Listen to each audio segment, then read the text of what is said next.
Hey, welcome back. John Dadian, our political analyst, is here with us this morning. Always nice to have John here. It is, especially after a weekend when we have a lot of politics going on. Good morning. Let's do a wrap-up of what happened last night. He's wearing his Rick Santorum sweater, by the way. How do you figure? He likes to give me that time, but I'm still neutral. I've not endorsed any presidential candidate. Had to throw that one in, right? Had to throw it in. Okay, John, let's kind of talk about what happened last night, kind of a wrap-up of Maine, your take on what happened, and how much Romney won by. I guess that's the first thing to talk about, right? Well, he won just by approximately round number 200 votes. He won over our buddy Ron Paul, and so Ron Paul, my new nickname for Ron Paul is Old Man River. He just keeps rolling along. And the interesting thing about the Ron Paul campaign, as I've said several times, is the fundraising keeps coming in, not in huge numbers like a Gingrich or a Romney, but it's coming in enough to keep him going, to be able to buy a hotel in the next, primary state, et cetera. And that's the strategy. This guy's going to keep going until the convention in August. Yeah, it's a good point. I mean, do they keep rolling as the money comes in, or do they say, wait a minute, this is maybe not the best course for the party? Is it money over party, or you know? Well, it depends on the candidate, and again, Ron Paul doesn't care about the party. I mean, he doesn't care. The people in the Republican Party are still concerned that he might do either a third party or go libertarian. I don't think that's going to happen. I think he's going to try to get a few delegates, so that gives him a speaking place at the convention in August. Gingrich is starting to run out of money, and again, literally just like any of our checkbooks, if the money's not there, you can't check in that hotel room, you can't make that TV buy. So those are the things to watch. Santorum, obviously, since he did the hat trick last week, his money's increased tremendously. Millions started coming in. Yeah. Let's talk about Rick Santorum. How do you think he's handling the attention that has definitely come his way in the last week?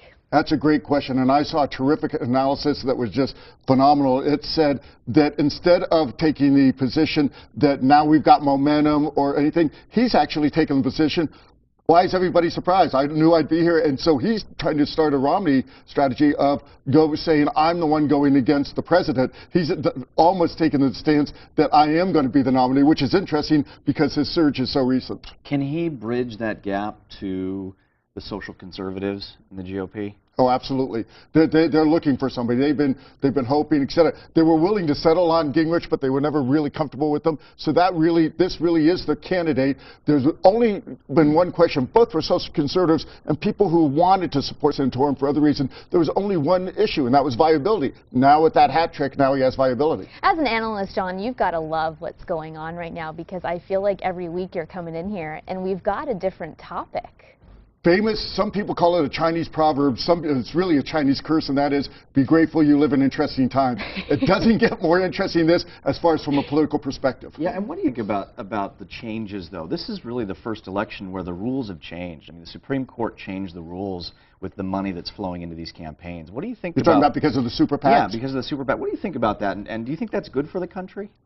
I do, because, again, I've always been kind of a free market type guy. If somebody has money, whether it's a corporation or individual, if they want to support somebody, they should be able to.